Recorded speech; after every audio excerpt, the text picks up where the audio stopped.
What is up, followers of BigBirdBigDaddy? JT, I am the tie here, bringing you guys a narrated Wi-Fi battle while Sean is busy studying for his finals and getting A's in all of his classes. Got a little bit of a treat for you guys today. We got a match today against Cote1616pb. Obviously, a link to him will be in the description below. Really good player. I have some of the best 4th gen NU matches ever. So I've actually seen Cote's team before. For those of you who wonder who the hell I am, I'm a fellow Pokemon Wi-Fi battler and a Let's Player who plays lots of old school retro games because they're awesome. And without further ado, let's just jump right on into the action. We don't have a Big Bird and we don't have Big Daddy on either team because we're not playing OU. So let's see what Sean can do, right? Anyway, he's gonna lead off with a Golem. I'm gonna Medicham out here. I believe that Medicham is Scarfed because I've seen Cote's team before. Sean is not packing the Focus Sash, so because 30 is not activated in 5th gen like it is in, or not activated in 4th gen like it is in 5th gen, that could have been a one-hit KO, but obviously I guess Sean was assuming that it was Scarf, was able to get the Rock Step, so that's pretty big on his end. Now obviously he can go ahead, go into Slowking, expecting him to be Scarf, go for the second high jump kick, but it does way more damage than he's expecting, even though Slowking is more specially defensive because of that crit. Now obviously looking at the damage, I'm assuming that the next high jump kick is not going to take him out unless he gets another crit. So I kind of thought that Cote was going to switch right there, and that's why Sean was thinking the same thing, went for the slack off. Obviously, I think it just puts Cote a turn behind, really, and you're going to see why I think that kind of plays a little bit of a bigger role later. He's going to go ahead and switch out into Sharpedo, and obviously Sean's going to go ahead and predict the switch, go for the Toxic.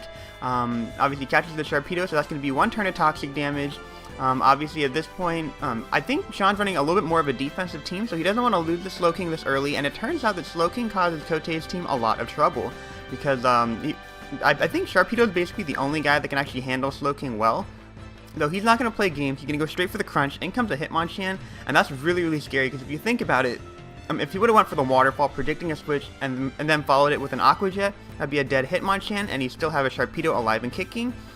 Unfortunately, he played a little bit too conservatively right there, and it's going to cost him a Sharpedo and basically his best Slowking check. So now in comes a Medicham again, and now obviously BigBirdBigDaddy doesn't really know what he's going to lock himself into, but he goes out into Slowking thinking that he can resist everything, barring a possible Thunder Punch, and thankfully Cote does not go for that Thunder Punch. So obviously at this point, really tough position for Cote to be in. I think that would be a 2-hit KO with the Rock Slide, but you'd have to get a flinch in that scenario, so obviously he's just going to go ahead switch, go out into Minun, thinking that he might be able to scare the Slowking away.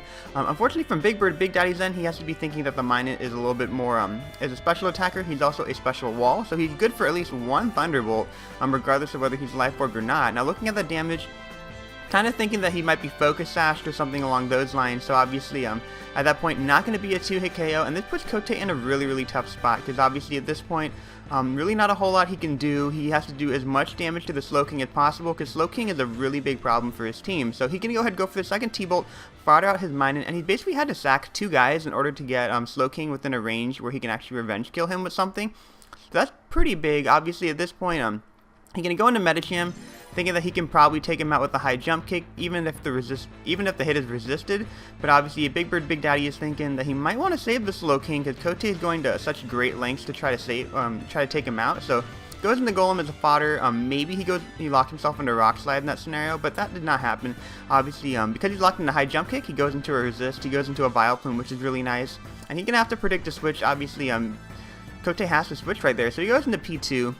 And unfortunately, from Sean's end, he's thinking he might get hit by an Ice Beam, so he can go ahead and switch out into Slowking right here, and in comes a Sidekick. So that worked out really well, and I really like the play that Sean did right here. Obviously, he gets a Spadef drop, but I don't think he was planning on staying in anyway. He wanted to come in, take the resisted hit, get the Leech Seed recovery, along with the leftover recovery, and then switch back out, which is absolutely amazing, expecting that Bolt Beam combo. So expecting a T-Bolt, he goes back out into Vileplume, and he gets hit by a Shadow Ball. Kind of an unexpected move from a Porygon 2, but it works out really well for him right there. And obviously at this point, Cote's in a position, not really sure what he wants to do. He's at half health, so he's going to go ahead and go for the recover. He technically could have gone for the Psychic right there as well. But Sean's going to reveal the Giga Drain right here, and from Cote's end, he pretty much has to switch. I mean, even though he has the ability to hit him with a super powerful Psychic for super effective damage, factoring in that Giga Drain along with the Leech Seed recovery and the possible Protect on BigBirdBigDaddy's end, really not a winning battle on his end. So he gets switched out into Flareon. Unfortunately, BigBirdBigDaddy was thinking he'd go back out into Slowking, get that Leech Seed recovery along with the leftover recovery, and at this point that's a really bad matchup for Cote still, and Cote's going to go for the superpower right here.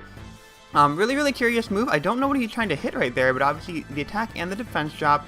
I don't think the defense drop is going to play as big a role, but the attack drop is probably going to have to force him to switch. I don't know if that's more of a physically attacking Flareon. I really don't see a whole lot of those. I was kind of expecting like a specially defensive set based on the damage that he took right there, but obviously at that point, factoring in the stealth rock damage and that damage that he took, really has to switch out right there. And obviously BigBirdBigDaddy makes another nice play, goes for the Toxic, predicting a switch into Porygon 2, and at this point Cote's kind of in a tough spot, obviously thinking that he could go for a Shadow Ball. Not sure if it could one-hit KO from that range, and he's actually right. I think I ran a calc on that, and he does a maximum of 110 damage to a specially defensive Slowking with a Shadow Ball using the standard P2 set. So obviously the fact that he overpredicted right there really doesn't play that big of a role, but Slowking really trolls his team, and it's because of that really nice Bolt Beam switching that BigBirdBigDaddy was able to do right there. So tries to go for the Toxic. Unfortunately, he misses, which means that Hitmonchan is going to be able to take out his Porygon 2, and that really sucks on Cote's end, obviously, but Cote pretty much had to leave the Porygon 2 as fodder. He was Toxic poisoned anyway, and I do not think he has a Cleric, so that thing was going to die eventually. So he goes into Medicham.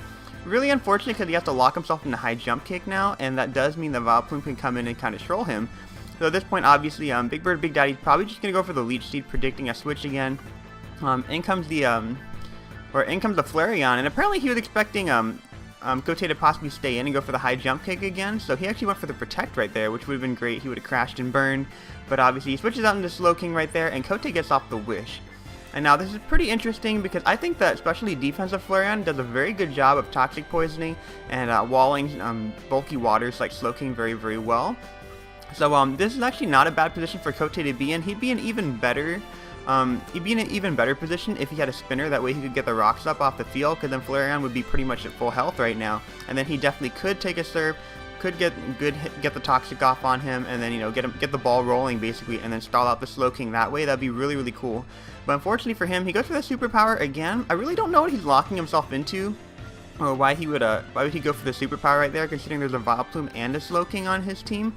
Unless I guess he's expecting, I don't know what he'd be expecting, maybe a Licky to come out, or a Sweeper or something along those lines. But he goes on into his Regirock right here, and obviously BigBirdBigDaddy could have possibly gone for the Toxic, predicting a switch, or just gone for the Surf. Unfortunately, he went for the Surf. Surf is going to be a 2-hit KO on the Regirock because they're more physically defensive as opposed to specially defensive. And at this point, because the lefty is activated on Cote first, he knows he's faster, so he's free to get one hit off on something. If he would have went for Earthquake, he would have one-shot the camera up right there, but he did go for the Stone Edge right there. It does a really nice chunk of damage. But looking at the HP on the camera up, I'm assuming that's an offensive spread that the BigBirdBigDaddy is using, so he's able to outspeed him, finish him off with an Earth Power, and down goes Flint.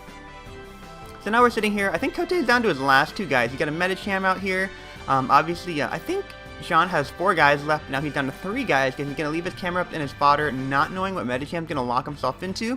But obviously, because Sean still has his defensive core intact in Vileplume and Slowking, really hard for Cote to really lock himself into any good move. Obviously, he could potentially lock himself into Zen Headbutt to take out the Vileplume, but then Slowking comes in and trolls him. On the other hand, if he locks himself, I mean, if he actually even had a move to lock himself to do super effective damage on Slowking, I think it'd be not very effective on the Vileplume. So he's really just in a tough spot. He needs one of those guys to die, and I don't know if that's really going to happen, but he can go for the Superpower again on Flareon. I really don't know what the spread is on this Flareon, because I know Cote runs some pretty unconventional sets, but if it's especially defensive set, I'm really not quite sure what he's trying to hit with a Superpower. I think Lava Plume and the possible Toxic on Flareon's end would have been much more useful in the long haul, even like a possible Heal Bell or something along those lines. But obviously, with the Superpower, I'm not even sure if he has a Fire move at this point. The Giga Drain, factoring in Toxic damage, is definitely going to be able to take out that Flareon. So now Cote's down to his last guy, like I mentioned before,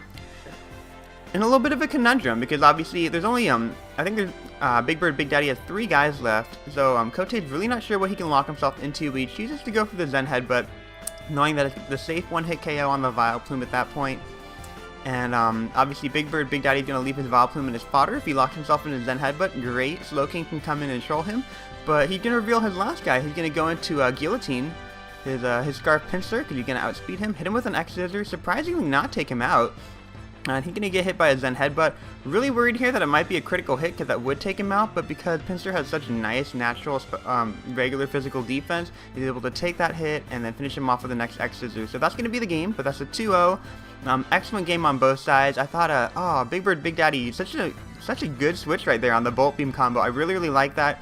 Getting Slow King above 110 HP basically just won you the game right there. So that was really huge. I hope you guys enjoyed that video. Definitely feel free to click the like button. Show Big Bird Big Daddy some love while he's off getting A's in all of his classes, and be sure to check out Cote's channel. He's on hiatus right now. Excellent narrator, excellent battler. Always nice to see some interesting stuff on his end. He explains his thought process very well, and I hope you guys enjoyed that video. Feel free to check out my channel. I'm going to try to get some more Pokemon content up. I'm playing Final Fantasy VII right now, which is always awesome, and I'll catch you guys later. Bye.